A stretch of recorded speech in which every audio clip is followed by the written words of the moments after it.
வணக்கம். இது தமிழ் குரலின் மெய்ப்பட பேசு. இன்றைய சிறப்பு விருந்தினர் மரியாதைக்குரிய ஓய்வு பெற்ற ஐஏஎஸ் அதிகாரி, அரசியல் திறனாய்வாளர் ஐயா திருமதி ஜி பாலச்சந்திரன் ஐஏஎஸ் அவர்கள். சார் வணக்கம் சார். வணக்கம் மிஸ்டர் புன்னைவளவன். வணக்கம் சார். ஒரு பரபரப்பான விஷயம் குறிப்பாக இப்ப மேற்கு வங்கத்துல நடந்திருக்கிறது. ஒரு ஒரு ஐபிஎஸ் ஆபீசரை குறிப்பாக அங்க நிலைமை கட்டுக்கடங்காமல் போயிட்டு இருக்குங்கிறத அங்க இருந்து பார்த்துட்டு இருக்கக்கூடிய ஒரு ஐபிஎஸ் ஆபீசரை நோக்கி பாஜகவினுடைய தலைவர் சுவேந்து அதிகாரி அவர்கள் காலிஸ்தான் என்கிற வார்த்தையை பயன்படுத்தி இருக்கிறார் அப்படிங்கிற ஒரு விஷயம் இப்ப சர்ச்சைக்குள்ளா இருக்கு. கொழுந்து விட்டு எரிய தொடங்கி இருக்கிறது. வெஸ்ட் பெங்கால் போலீஸ் நாங்க ஸ்டர்ன் ஆக்ஷன் எடுப்போம் அப்படிங்கிற விஷயத்தையும் சொல்லி இருக்கிறார்கள். ஒரு பதவியில் இருக்கக்கூடிய ஒருவர் அவர் டர்பன் அணிந்திருக்கிறார் என்பதற்காக இதை பண்ணிருக்கிறாங்கன்னு பாக்குறதா, இல்ல இதுதான் அவங்களுடைய பாலிடிக்ஸாக இன்னைக்கு என்டையர் சிஸ்டமும் அப்படி வரணும்னு நினைக்கிறாங்கன்னு பாக்குறதா? நீங்க இதை முதல்ல எப்படி பாக்குறீங்க சார்? சர்வீஸ்ல முதல்ல அவர் காலிஸ்தானின்னு சொல்லி சந்தேஷ்காலியில போய் ஏதாவது அயக்கத்தனம் பண்ணாரு? காலிஸ்தானிகளுக்கு அங்க ஏதாவது இன்ட்ரெஸ்ட் இருக்கா சந்தேஷ்காலி போய் அயக்கத்தனம் பண்றது? இவர் ஒரு ஐபிஎஸ் ஆபீசர். இதை கன்னடால முதற்கொண்டு அவங்க டர்பன் அடியலான்னு சொல்லி சீக்கியர்களுக்கு வந்து அந்த உரிமை கொடுத்துருக்காங்க. அந்த கோடு வந்து சீக்கியர்களுடைய கோடு வந்து காப்பாற்றப்பட்டிருக்கு. அதுக்கு ஒரு மரியாதை அளிக்கப்பட்டிருக்கு. இதுல வந்து அவர் பிடிச்சி காலிஸ்தான் சொல்றதை விட கேவலம் எதுவுமே கிடையாது. இதுக்கு முன்னாடி சில பிரைவேட் பீப்புள் இது மாதிரி பேசுவாங்க. இதுல இந்த பூஜான்னு சொல்லி ஒரு பெரிய இது பூஜை செலிப்ரேஷன் ரொம்ப பெரிய விஷயம் பெங்கால்ல. ஆனா பூஜாங்கிற பேர்ல சில பேர் கட்டாய வசூல் பண்ணிட்டு இருப்பாங்க. நான் அந்த கட்டாய வசூல் ஒரு இடத்துல நிப்பாட்டி பூஜை இம்மீடியட்டா எடுத்துட்டு போங்க. அதான் 3வது நாள் முடிஞ்ச உடனே 3வது ராத்திரி வந்து அந்த பிரதிமையெல்லாம் எடுத்துட்டு போய் குளத்துலயோ ஆத்துலயோ கடல்லையோ கரைச்சிடணும். இந்த பாராசத்துங்க ஒரு இடத்துல நான் இருந்த இடத்துல 1 மாசம் வச்சிருந்தாங்க. நான் நாங்க போயிருந்தபோது எனக்கு தெரியாது 1 மாசம் வச்சிருப்பாங்க. அப்ப நான் கேள்விப்பட்டேன் இந்த 1 மாசம் வச்சிருக்கு செலவு வழியில கொடுங்க பணம்னு சொல்லி பணத்தை வசூல் பண்ணிட்டு இருக்காங்கன்னு கேள்விப்பட்டேன். 2வது நாள் வந்து சொன்னேன், சரி இப்போ இந்த நாள் 3 நாளைக்கு பதில் 5 நாள் வச்சுக்கோங்க, ஓகே. ஆனா 5வது நாள் நைட் போயிடணும் சொல்லிட்டு 5வது நாள் நைட்டு 10 மணிக்கு போனேன். அப்படி இருந்துச்சு. நான் சொன்னேன், இந்த பாருங்க, நான் நைட்ல மறுபடியும் வருவேன், காலையில வருவேன், அதுக்குள்ள இங்க இதெல்லாம் இருக்கக்கூடாது. அவங்க என்ன நினைச்சாங்கன்னா, நைட்ல 10 மணிக்கு வந்து பார்த்துட்டு போற மனுஷன் டயர்டா போய் தூங்கிருப்பாரு, இவர் என்னத்தை வரப்போறான்னு நினைச்சாங்க. நான் அதுக்கப்புறம் ஸ்டேட் ஆர்ம்டு போலீஸ்ல இருந்து ஒரு செக்ஷன் ரெடி பண்ணி வச்சிருந்தேன். எல்லாரும் ஷூவை கழட்டிட்டு வாங்கப்பா, சாக்ஸோட வாங்க, ஏன்னா கடவுள் பிரதிமை இருக்காங்க, மரியாதையோடு இருக்கணும். வந்து அங்க தூக்கு பிரதிமையை தூக்கிட்டு போய் ட்ரக்ல போய் எல்லாத்தையும் போய் கரைச்சிட்டு வந்துட்டோம். அதுக்கப்புறம் பெரிய பிரச்சனை என்ன சொன்னாங்கன்னா, பிரச்சனை நான் பண்ணது சட்டப்படி பண்ணேன். ஏன்னா போலீஸ் வந்து எவ்வளவு மரியாதை இருக்கணும், தொட்டு அவங்க எல்லாரும் காளி பக்தர்கள், அந்த காவலர்கள்லாம் காளி மாதா காலை தொட்டு கும்பிட்டுட்டு அதுக்கப்புறம் பிரதிமையை தூக்கி எடுத்துட்டு போய் கடல்ல வந்து கரைச்சாங்க.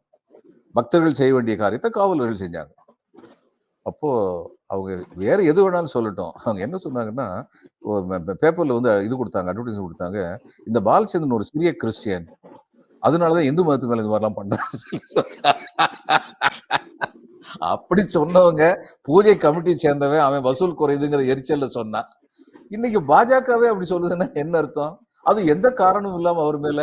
அப்ப எனக்கு தெரிஞ்சு, நான் நிர்வாகத்திலிருந்து நான் சொல்றேன், அந்த ஐபிஎஸ் ஆஃபீஸர் ரொம்ப ஸ்ட்ரிக்டா இருந்திருப்பாரு. அவருடைய இதனால ரொம்ப கண்டிப்பாக இருந்த காரணத்தினால் அநியாயம் செய்ய முயல்கின்ற சில பேர் பாதிக்கப்பட்டிருப்பாங்க. அவங்க எல்லாம் சேர்ந்து இந்த பொருளை இப்ப கிளப்புறாங்க. அது சுவேந்து அதிகாரி அப்படி சொல்றாருங்கிறது ரொம்ப துரதிருஷ்டவசமா இருக்கு. ஏன்னா ஒரு லீடர் ஆஃப் அப்போசிஷன் அப்படிங்கறத தாண்டி கான்ஸ்டிடியூஷன்ல முதலமைச்சருக்கு இணையான, கேபினெட் அமைச்சருக்கு இணையான ஒரு அந்தஸ்து அப்படின்னும் பொழுது ஆன் கிரவுண்ட்ல அவங்க அதை பேசுறாங்க. சந்தேஷ்கலியில அங்க இருக்கக்கூடிய அந்த விஷயங்கள், வந்திருக்கக்கூடிய விஷயங்கள்ல அங்க பாதிக்கப்பட்ட மக்கள் சொல்லக்கூடிய குற்றச்சாட்டு, அதில் நடவடிக்கை எடுக்கணுங்கிறதுல நமக்கு செகண்ட் ஒப்பீனியனே கிடையாது. பட் அதை பொலிட்டிசைஸ் பண்ண போறதுக்கு விடலை என்பதற்காக அப்படின்னா, அப்ப சர்வீஸ்ல இருக்கக்கூடிய ஒருத்தவரை நீங்க ஓப்பன் ஸ்பேஸ்ல பண்ணுவீங்க அப்படின்னா, காமனஸாக இங்கு மதச்சிறுபான்மையினராக இருக்கிறவர்களுக்கு என்ன நம்ம எதிர்பார்க்க முடியும் சார் வெஸ்ட் பெங்கால் மற்ற இடங்கள்லயோ? அதை பாருங்களேன், இந்துவா இருக்க ஒருத்தனே பூஜையில வந்து நடவடிக்கை எடுத்ததுக்கு அவனுக்கு கிறிஸ்துவன்டாங்க. இவர் ஏற்கனவே சர்தார்ஜி, இவர் மேல இன்னும் என்னென்ன வேணாலும் சொல்லலாமே. ஏன்னா பார்த்த உடனே டர்பன் கட்டியிருக்காரு, ஒரு நேர்மையான அதிகாரின்னு நினைக்கிறேன். அவர் மேல இப்படிலாம் பேசினாங்கன்னா ரொம்ப கீழ்த்தரமானது. இதெல்லாம் பார்க்கும்போது எனக்கு ரொம்ப பயமா இருக்கு. அதாவது அடுத்து வந்து என்ன நடக்க போகுது இந்த நாட்டுல? 80 நாங்க 80 நீங்க 20ங்கிறாங்க. பிரதம மந்திரி வந்து ஜெய் ஸ்ரீ ஹனுமான் சொல்லிட்டு போய் ஓட்டு போடுங்கிறாரு. அதுக்கப்புறம் வந்து இதுல வந்து இன்னைக்கு இந்த எலக்ட்ரல் பாண்ட் வந்து இல்லீகல் டிக்ளேர் பண்ணியிருக்காங்க. இதை எல்லாரும் கொண்டாடுறாங்க, நான் கொண்டாடல. அவங்க 6000 கோடி ரூபாய் வாங்குற வரைக்கும் சும்மா இருந்துட்டு இன்னைக்கு தானே ஜட்ஜ்மெண்ட் கொடுத்துருக்கீங்க. அன்னைக்கே கொடுத்துருக்கணும்ல. அன்னைக்கே you should taken cognizance on the very same day. இந்த இது ஸ்கீம் ஆரம்பிக்கும் போது எலெக்ஷன் கமிஷன் அப்ஜெக்ட் பண்றாங்க, ஆர்பிஐ அப்ஜெக்ட் பண்றாங்க. அதெல்லாம் பார்த்ததுக்கு அப்புறம் ஏன் சுப்ரீம் கோர்ட் சும்மா இருந்தாங்க? அன்னைக்கே இதெல்லாம் சோமோட்டோவை கூட நடவடிக்கை எடுத்துக்கணுமே. இப்ப இவங்க வந்து அத்தனை வளர்ந்து திருப்பி கொடுன்னு சொன்னா நான் ஒரு நியாயம் இருக்குன்னு பார்த்திருப்பேன். இன்னைக்கு என்னாச்சு? அவங்க கையில 6000 கோடி ரூபாய் சேர்ந்தாச்சு. அதை வச்சு அவங்க என்ன வேணாலும் சித்து விளையாட்டு விளையாடல எலெக்ஷன்ல. காங்கிரஸுக்கு அந்த பணம் கிடையாது, யாருக்குமே கிடையாது, அந்த அளவுக்கு பணம் கிடையாது. அப்ப இந்த ஜட்மெண்ட் ரொம்ப பாராட்டுறதுக்குன்னு சொல்லி என்ன இருக்குன்னு எனக்கு தெரியல. அப்ப நீங்க வந்து கொள்ளை அடிக்கிற வரைக்கும் சும்மா இருந்துட்டு கொள்ளையடிச்சு முடிச்சியா, ஓகே சரி, இனிமே ஒண்ணு தேவையில்லைல்ல, ஓகே இதெல்லாம் தப்புன்னு இனிமே சொல்லிடுறோம் அப்படின்னு சொல்ல வந்து அதுல என்ன இருக்கு? சண்டிகர்ல கவுன்சிலர் ப்ரொக்யூர்மெண்ட் வரைக்கும் அது பயன்படுத்தப்பட்டு இருக்கலாம் அப்படிங்கறத இருக்கலாம். ஆமா. ஒவ்வொரு இடத்துல இப்ப வர்ற வர்ற வதந்திகள் எல்லாம் எந்த அளவுக்கு உண்மை இருக்குன்னு யோசிக்க வேண்டியிருக்கு. இப்ப இவங்க வந்து சொல்றாங்க, ஏஏபி வந்து டெல்லியில வந்து சொல்றாங்க, ஒவ்வொருத்தருக்கும் 20 கோடி 25 கோடியோ கொடுக்கறதுக்கு ஆஃபர் பண்ணாங்கன்னு சொல்றாங்க. அப்ப இதுல எல்லாம் எந்த அளவுக்கு உண்மை இருக்கு அப்படின்னு நம்ம யோசிக்க வேண்டியிருக்குல்ல இப்போ. நியூஸ்ல அன்றைய சமீபத்துல ஒரு இதை கூட பதிவு பண்ணியிருந்தாங்க, ஒரு டீடைல்டு ரிசர்ச் ஆர்டிகல். சுமார் 30க்கும் மேற்பட்ட நிறுவனங்கள் 300 கோடிக்கு மேற்பட்டதாக இடி ஐடி ரேடாருக்கு வந்த பிறகு பாஜகவுக்கு எலக்ட்ரல் பாண்டாக கொடுத்திருக்கிறார்கள்னு ஒரு ஸ்டோரி ஒண்ணு பார்க்க முடிஞ்சது. சில டாக்குமெண்ட்ஸோட அவங்க அதை பேசியிருக்கிறாங்கன்னும் போது அந்த குவிட் ப்ரோ அப்படிங்கிற அந்த வார்த்தை தீர்ப்புல குறிப்பிடப்பட்டிருந்தது அப்படிங்கிறத அகைன் நமக்கு ப்ரூவ் ஆகுது அப்படின்னு நம்ம பார்க்க வேண்டியிருக்கு. உண்மைதான், உண்மைதான். என்ன சொல்ல போனா சும்மா இருந்தாங்கன்னா அவங்கள மிரட்டியே ஒரு இடி நோட்டீஸ் அனுப்பினாலே கடகடன்னு வந்து விழுந்துருவாங்க. அதுதான் உண்மை. ஏன்னா இன்னைக்கு இடிக்கு அப்படிப்பட்ட வானளாவிய அதிகாரங்கள் இருக்கு. அவங்கள பிடிச்சி எவ்வளவு ஹெராஸ் பண்ண முடியுமோ அவ்வளவு ஹெராஸ் பண்ணலாம்.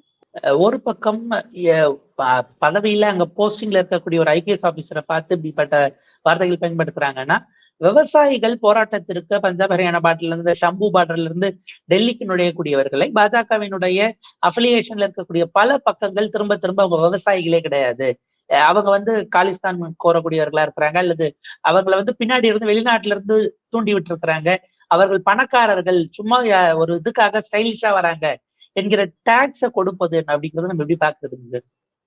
இல்ல பணக்காரங்கன்னா அவங்க வந்து தங்களுடைய உரிமைகளை கேட்கக்கூடாது அப்படின்னா, அப்ப அது வந்து பெரு நிறுவனங்களுக்கும் பொருந்துமே.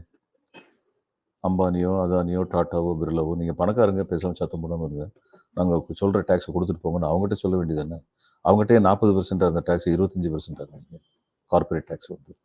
அதுக்கப்புறம் இன்னொன்று, இந்த ரொம்ப கேவலமான இது என்னன்னா, அந்த விவசாயிகள் மேலே முதல்ல நடந்த போராட்டத்தில் இது தேச துரோக குற்றம்னு சொல்லிட்டு அந்த பிரிவு கீழே வந்து வழக்கு பதிவு பண்ணது ரொம்ப ரொம்ப கேவலமான ஒரு விஷயம். அதுக்கப்புறம் இன்னைக்கு வரைக்கும் அந்த வழக்கை வாபஸ் வாங்கலன்னு இன்னைக்கு இவங்க வந்து போராடுறாங்க. விவசாயிகள் வந்து இவங்க வந்து இந்த விவசாயிகளை பற்றி இவங்க பயப்படுறதுக்கு ஒரு காரணம் இருக்கு. ஏன்னா எந்த அரசியல் கட்சியும் செய்ய முடியாத ஒரு காரியத்தை இந்த விவசாயிகள் தான் சாதித்து காட்டினாங்க. We'll stand up to the government அப்படின்னு சொல்லி சாதிச்சு காமிச்சாங்க. இன்னைக்கு பாருங்க, இதுல இருந்து ட்ரோன்ஸ் வழியா வந்து கண்ணீர் போக கொண்டு வீசுறாங்களாம். நடக்கிறது வந்து என்னதுன்னு சொல்லி தெரியல. அதுக்கப்புறம் ஏதோ எதிரி நாட்டு படையெடுப்பு நடக்கிற மாதிரி ரோட்ல எல்லாம் வந்து இந்த முள்ளு மாதிரி போட்டு விட்டு டிராக்டர்லாம் வரவிடாம ஆக்குறதுக்கு வந்து முயற்சி பண்றாங்களாம்.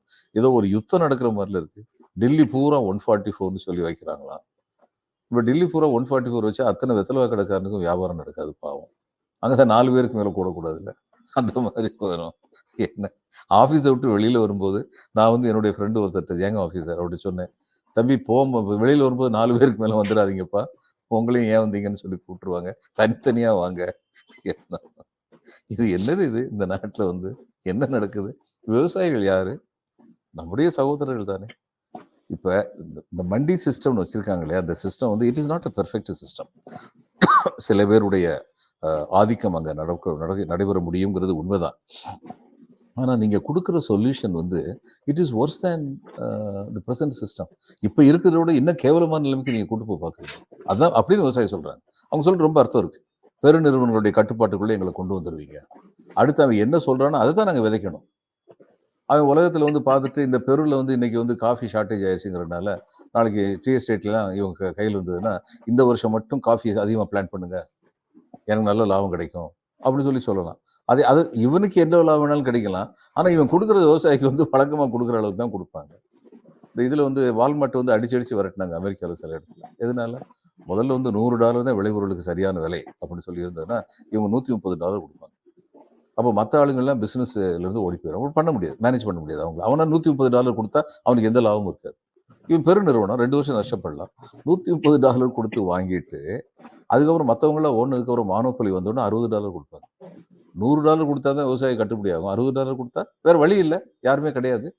இப்படி $60 வந்து இவங்ககிட்ட வாங்கிட்டு தன்னுடைய அங்க வாடிக்கையாளர்களுக்கு விற்கும்போது மற்ற டிபார்ட்மெண்ட் ஸ்டோர் விற்கிறத விட 15% கம்மியா போட்டு விற்பாங்க. அப்ப எல்லாரும் இவங்ககிட்ட தான் வாங்குவாங்க. அங்க 15% கம்மியா போடுறதுக்கு இங்க 40% ஜாஸ்தியா ப்ராஃபிட் பண்ணிடுறாங்க. 40%, 60%. அப்போ இவங்களுக்கு ப்ராஃபிட் கூடிட்டே போகுது 2 வழியிலையும். அங்கே வால்யூம் இன் பிஸ்னஸ் கன்சியூமர்ஸ்ட எத்தனை ஆடைகள் விற்கப்படுகின்றன, எத்தனை இது பெர்ஃப்யூம் விற்கப்படுதுன்னு சொல்லி பார்த்து நம்பர் வச்சு ப்ராஃபிட் கூடிட்டே போகும். 15% கம்மியாக போட்டாலும். இங்கே வந்து இந்த அளவுக்கு அடிமாட்டு வரைக்கும். அதனால பல இடங்களில் வால்மார்ட்டை எதிர்த்து மக்கள் கிளர்ச்சி புரிய ஆரம்பிச்சிட்டாங்க, அடிச்சு விரட்ட ஆரம்பிச்சிட்டாங்க. இப்போ அந்த மாதிரி இந்தியாவில் வந்து வரணுமா? அதனால் விவசாயிகளுடைய கவலைங்கிறது வந்து நியாயமான கவலை. விவசாயிகளுக்கு வந்து மிடில் மேன் இருக்கக்கூடாது. இன்னைக்கு தமிழ்நாட்டில் விவசாயம் வந்து இன்னும் எந்தையோ அளவுக்கு மேலே போக முடியும். அந்த மிடில் மேன் சிஸ்டத்தை ஒழிச்சிட்டா. இப்போ நான் சின்ன குழந்தையா இருந்தது எங்களுக்கு கொஞ்சம் விவசாயம் நல்லா இருந்தது. என் கண்ணதில் பார்த்துருக்கேன். முருங்கக்காய் வந்து ஓரணாவுக்கு எங்கள் அப்பா வந்து கொடுப்பாங்க. ஓரணாவுக்கு முருங்கக்காய், ஒரு முருங்கக்காய். அதை வாங்கிட்டு போய் மார்க்கெட்டில் போய் அவர் வந்து 4 நாவுக்கு விற்பார்.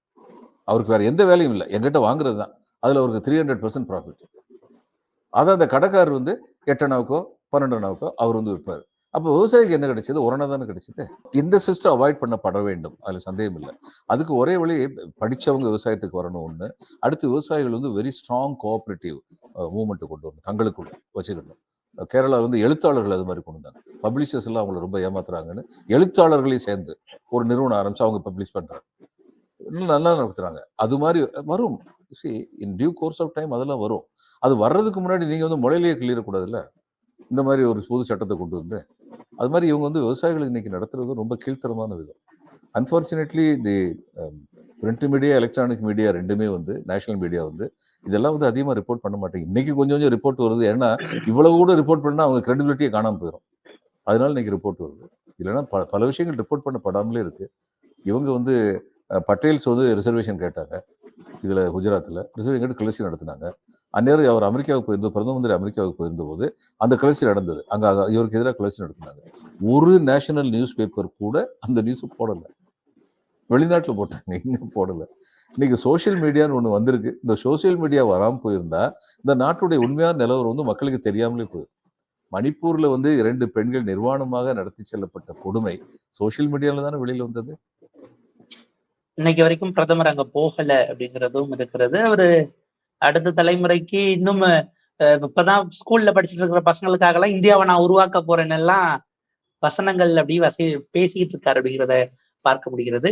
சரி, இப்ப இன்னைக்கு நடந்த தள்ளுமுள்ள விவசாயிகள் மீதான அந்த அடக்குமுறை அப்படிங்கிறதுல ஷூட் அவுட்டும் நடந்திருக்கிறது. அதுல ஒரு உயிரிழந்திருக்கிறார் அப்படிங்கிற ஒரு வந்து இல்ல புல்லட் இல்ல, அது இது ரப்பர் புல்லட் தான். ஆனா மேல இருந்து ஷூட் பண்ணல, பவர்ஃபுல்லா ஷூட் பண்ணதுனால கழுத்துல படாத இடத்துல நரம்புல பட்டு ஒருத்தர் இறந்து போயிட்டாரு அப்படின்னு சொல்லி நான் கேள்விப்பட்டேன். I don't think it is இது மெட்டல் புல்லட் இல்ல. ஆனாலுமே வந்து இது நடந்திருக்க அப்படின்னு எச்சரிக்கையா இருக்கணும். இதே நடந்திருக்க கூடாது. முதல்ல இவங்க பேச்சுவார்த்தை கூப்பிடுறது விவசாயிகள் இன்னைக்கு வரைக்கும் சொல்றாங்க, நாங்க பேச்சுவார்த்தைக்கு ரெடியா இருக்கணும். ஆனா என்ன சொல்றாங்க, எங்களை பேச்சுவார்த்தையை கூப்பிட்டுட்டு ஒரு வாக்குறுதி கூட கொடுக்காம சரி நீங்க கலைஞ்சு போயிருவீங்களா மாதிரியே பேசிட்டு இருந்தாங்கன்னா அதுல என்ன பிரயோஜனம் இருக்கு? நாங்க கலைஞ்சு போக மாட்டோம் அப்படின்னு சொல்றாங்க. அவங்களை எப்படி குறை சொல்ல முடியும்? எம்எஸ்பி எல்லாம் கேட்பது அப்படிங்கிறது இவர்கள் கொடுத்த வாக்குறுதியின் அடிப்படையில் தான் கேட்கறாங்க. 2 மடங்கா நான் உங்களுடைய இதை உயர்த்துவேன், வருமானம். நீங்களே அது என்னாச்சுன்னு சொல்லி கேட்டா அதுல என்ன தப்பு இருக்கு? இல்ல, அதுக்கு அவங்க ஒரு தியரி சொன்னாங்க, நாங்க குறைஞ்ச விலைக்கு உரமெல்லாம் கொடுக்குறோம், சோ ப்ரொடக்ஷன் காஸ்ட் குறைஞ்சிருச்சுன்னும் போது இருக்கிறதே போதும் அப்படிங்கலாம் சில அறிவுஜீவிகள்ங்கிற மாதிரி சில தியரிகளை கொடுத்துட்டு இருந்தாங்க. ஃபெர்டிலைசர் கார்பரேஷன் ஆஃப் இந்தியாவுக்கு கொடுக்குற சப்சிடி அதுக்கு போகுதுன்னு சொல்றாங்கல்ல, அதுல பெரும்பான்மையான பணம் எதுக்கு செலவழிக்கப்படுதுன்னா ட்ரெயின்ல கொண்டு வர்றாங்கல்ல, அந்த ட்ரெயின் காஸ்ட் இருக்குல்ல, அதுக்காக ட்ரெயினுக்கு இதுக்கு ரயில்வே டிபார்ட்மெண்ட் கொடுக்குறத எஃப்சிஐ கொடுக்குற சப்சிடின்னு சொல்றாங்க. நம்ம கொஞ்சம் கொஞ்சமா தோணுனோம்னா சரி இந்தியாவில் பல ஓட்டைகள் வெளியில வரும். இப்ப ரீசெண்டா எஃப்சிஐ கூட ஒரு சர்க்குலர் இருக்கு, ஸ்டேட் கவர்மெண்ட்ஸ் எல்லாம் ரேஷன் கடையில பிரதமருடைய பணம் வச்சு செல்ஃபி பாயிண்ட்ஸ் கிரியேட் பண்ணணும், அப்பதான் ப்ராப்பரா உங்களுக்கான அலோகேஷன்ஸ் நடக்கும் அப்படின்னு சொல்லியிருக்கிறாங்க. வெஸ்ட் பெங்காலுக்கு ஏற்கனவே போக வேண்டிய ஒரு 7000 கோடி ஃபண்டையும் நிறுத்தி வச்சிருக்கிறாங்க, பிரதமருடைய செல்ஃபி பாயிண்ட் இல்லை அப்படின்னுட்டு. ஸோ அது ரொம்ப மோசமான ஒரு இடத்தை நோக்கி நகர்கிறது. இப்ப இவங்க போராடக்கூடிய விவசாயிகளை எல்லாம் சீக்ஸ்ன்னு பிராண்ட் பண்றது அப்படிங்கிறது அது ஹிந்துத்துவா பாலிடிக்ஸ்க்கு ஒர்க் ஆகும்னு அவங்க பண்றாங்களா, இல்ல அது இன்டென்ஷனலா அப்படி பண்றாங்கன்னு அவங்க அதாவது அவங்களுக்கு மோடிக்கு வந்து தன்னுடைய அந்நேரமே அந்த 2 சட்டத்தை வாபஸ் வாங்குறதே யூபி எலெக்ஷனுக்காக. அது அவருக்கு விருப்பம் இல்லை. அவர் தான் ஒன்று சொன்னா டிமானிட்டைசேஷன் பண்ணி எவ்வளவு கோளாறு நடந்தது, கொரோனாவை ஹேண்டில் பண்ண விதத்துல எவ்வளவு கோளாறு நடந்தது.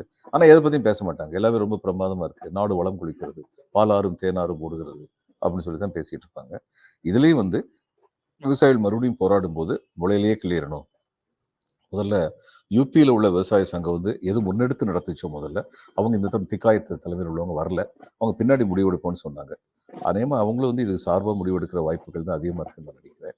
இவங்க அப்படி டிவைட் அண்ட் ரூல் பாலிசியை ஃபாலோ பண்ணதுக்கு முயற்சி எல்லா வழியிலையும் இவங்களை எப்படி உடைக்கிறது அப்படின்னு சொல்லி பார்க்குறாங்க. அது வரைக்கும் விட்டு கொடுக்க மாட்டாங்க. எதுவுமே நடக்கலை அப்படின்னா கூட எனக்கு என்ன பயம்னா, இன்னும் 3 மாதம் தான் இருக்குது எலெக்ஷனுக்கு. 3 மாதம் கூட இல்லை, 2 மாதம் தான் இருக்குது எலெக்ஷனுக்கு. அந்த மாதிரி நேரத்தில் வழக்கமாக ஒரு ஆளும் கட்சி வந்து ஒரு கிளர்ச்சி வந்ததா அதை அமைதியான முறையில் தீர்க்கணும்னு பார்ப்பாங்க, கன்ஃபரண்ட் பண்ண மாட்டாங்க. தைரியமாக கன்ஃபரண்ட் பண்ணுறாங்கன்னா ஹரியானாவில் நிச்சயமாக தோற்று போயிடுவாங்க. இந்த மாதிரிலாம் கன்ஃபரண்ட் பண்ணால் பஞ்சாப்லேயும் இவங்களுக்கு எதிராக போகும், யூபிலையும் போகலாம். அப்படிலாம் தெரிஞ்சும் பண்ணுறாங்கன்னா இவங்க என்ன வேற ஏதாவது வழி பண்ணிட்டாங்களா எலெக்ஷனை பற்றி கவலைப்பட வேண்டாம்னு சொல்லி இந்த பயம்ல வருது. சொல்லுவாங்கல்ல, பேச வேண்டிய இடத்தில் பேசாமல் இருப்பதும் அப்படி பேசக்கூடாத இடத்தில் பேசுவது அப்படிங்கிற ரெண்டுமே கவனிக்கத்தக்கது அப்படிங்கிற ஒரு விஷயம் இருக்கு. இப்ப பாஜக அவர்கள் கையில் எடுத்திருக்கக்கூடிய இந்துத்துவ பாலிடிக்ஸ் அப்படிங்கிறது அது முஸ்லிம்ஸுக்கு அப்படிங்கிறத கிட்டத்தட்ட 80-20 எல்லாம் பேசி முடிச்சுட்டு இப்ப அடுத்து சீக்ஸ்க்கு வந்துட்டாங்களோ, அடுத்து கிறிஸ்டியன்ஸ்க்கு வருவாங்களோங்கிறதுனுடைய ஒரு லார்ஜர் அஜெண்டா தான் இதுன்னு நம்ம பாக்கலாங்களா? கண்டிப்பா வருவாங்க. ஃபாதர் ஸ்டெயினை வந்து அடிச்சு கொலை பண்ணப்படும் இல்லையா ஒரிசால ஒரு காலத்துல. அதுக்கப்புறம் இன்னொரு ஃபாதர் ஸ்டெயினுக்கு வந்து 80 வயசு, அவருக்கு வந்து கை நடுங்கும், அதனால வந்து தண்ணி குடிக்க முடியல. ஒரு ஸ்ட்ரா வாங்கிக்கிறேன்னு கேட்டதுக்கு அந்த ஸ்ட்ரா கொடுக்கக்கூடாதுன்னு கோர்ட்ல போய் என்னைய ஆர்கியூ பண்ணியா. அடுத்ததுக்கு அங்க அந்த பக்கம் தான் வருவாங்க. அதெல்லாம் ரொம்ப தப்பு. நாம் இருக்கும் நாடு நமது என்பதறிந்தோம், அது எல்லாருக்கும் பொருந்தும். இது நமக்கே உரிமையாம் என்பதறிந்தோம், அதுவும் எல்லாருக்கும் பொருந்தும். இந்துக்களுக்கு மட்டுமில்லை, எல்லாருக்கும் சேர்ந்தது அந்த நாடு. கண்டிப்பாக சார், ஒரு மிக விரிவான உரையாடல். ரொம்ப முக்கியமான விஷயம். நம்ம தேர்தலை நோக்கி நகர்ந்து கொண்டிருக்கிறோம். ஆனால் அரசியல் சூழல், அதனுடைய அகச்சூழல், புறச்சூழல் என்னவாக இருக்கிறது, இந்தியாவினுடைய அரசமைப்பு சட்டம் அது தாங்கி பிடித்திருக்கக்கூடிய விழுமியங்களை நோக்கியதாக இந்த நாடு, இந்த நாட்டுக்கு உட்பட்டு எல்லோரும் கட்டுப்பட்டு நடக்கிறார்களா அப்படிங்கிற ஒரு பெருங்கேள்வி இருக்கிறது. அதுக்கான விடைகள் அப்படிங்கிறது நமக்கு அடுத்த நிலையில கிடைக்கும். உங்களுடைய நேர பகிர்வுக்கும் கருத்து பகிர்வுக்கும் ரொம்ப நன்றிங்க சார். வணக்கம் பொன்னிவளவன். வணக்கம்.